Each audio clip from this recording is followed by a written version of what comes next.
My name is Juliana Germano. I'm a project scientist at the MASS program. Irritable bowel syndrome, or IBS, is a chronic disorder manifested by abdominal pain and altered bowel function.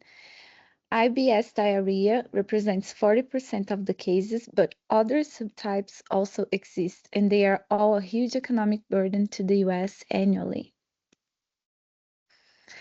It's known that food poisoning predisposes to IBS-D, as a meta-analysis shows that IBS-D develops in 1 in every 7 cases of food poisoning.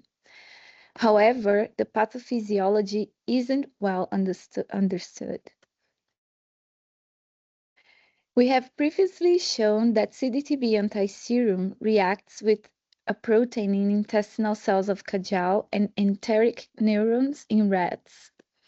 We have also shown that anti-Cdtb precipitates a 117 kilodalton protein that was later identified as vinculin in enteric murine neuronal cell lysates. We have also shown that anti-Cdtb and anti-vinculin co-localize in human ileal tissue. Moreover, we have shown that rats gavaged with C. jejuni or injected with Cdtb, they show an increase in titers of anti-vinculin and also increased in water stool content. Moreover, anti-Cdtb and anti-vinculin antibodies can be used to differentiate IBS-D from other GI conditions with high specificity and also positive predictive value. Moreover, in other geographic regions, other authors have also shown that IBS-D subjects, they also have increased titers for anti-vinculin and anti-Cdtb antibodies. So in summary, when we have gastroenteritis from pathogenic bacteria, these bacteria, they release Cdtb, and this triggers the release of anti-Cdtb antibodies. But not only that, also antibodies against an autoantigen that in this case is vinculin, a cytoskeletal protein that controls focal adhesions. And we believe that this mechanism triggers post-infectious IBS. So the aim of this study was to identify and characterize the anti-vinculin antibody repertoire in IBS-D subjects to elucidate the autoimmune response and develop therapeutic strategies. A total of 13 subjects participated in the study. 3 of them were normal donors with negative titers for anti-vinculin, and 10 of them were subjects with IBS-D and positive titers for anti-vinculin. Blood was collected in EDTA tubes. They were centrifuged. B cells were enriched and activated. 10 million cells per ml were placed into OptoSelect chips that were used for antibody discovery in a beacon instrument. B-cell IgG hits for anti-vinculin and anti-Cdtb were exported into 96 well plates for BCR region amplification. Later, Sanger sequencing was performed, the VJ sequence annotated, and the protein sequences were aligned. This was used for recombinant antibody production and purification into natural cells from Curia, and FACS and ELISA were used for antibody characterization for EC50s, and the Cartera LSA platform was used for capture kinetics and epitope binding. In the end, we had a list of potentially pathogenic antibodies as candidates for further investigation. This table here is to show you that IBS-D subjects, they had higher titers of anti-Cdtb and anti-vinculin in the beginning of the study, and we knew that compared to the controls. And these measurements were performed by Gemelli Biotech. A total of 63 monoclonal antibodies against Cdtb and or vinculin were identified by the beacon instrument.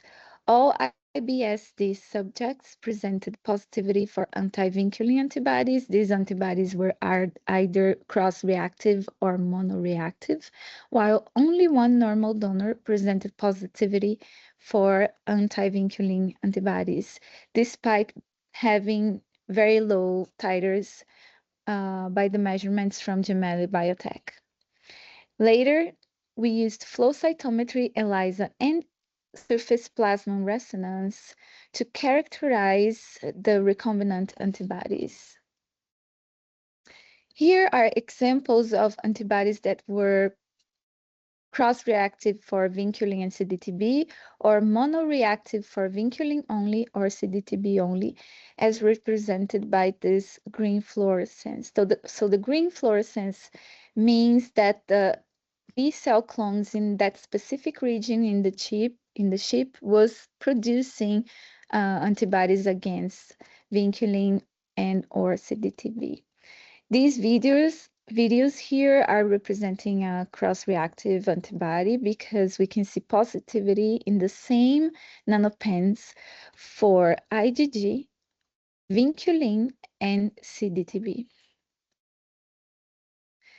We checked the dissociation constants of the antibodies to see if they had high affinity against vinculin and CDTB, and we found high affinity for some of those antibodies, as we can see here, with some antibodies with very low dissociation constants.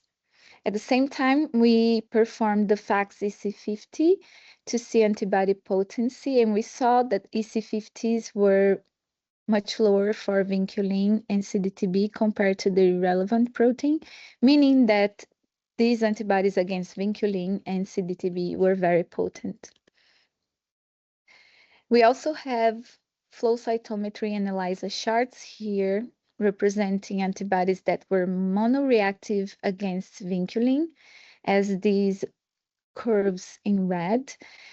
All curves in blue are monoreactive against CDTB, and those curves that are positive in red and blue, they represent cross-reactive antibodies such as monoclonal antibody 32. Overall, anti-vinculin and anti-CDTB antibodies were genetically diverse, as we can see here by this pairwise sequence identity heat map that was mostly blue, meaning that the pairwise identity percentage was overall low. We also checked the identity to germline, and we could see that it was varying among those antibodies, meaning that while some of them acquired somatic mutations and differ from their original clones, meaning that they were maturing, others didn't. And at the same time, we also checked the CDRH3 length, that is the length of the region that directly binds to the epitope, and that length was also changing and varying among them.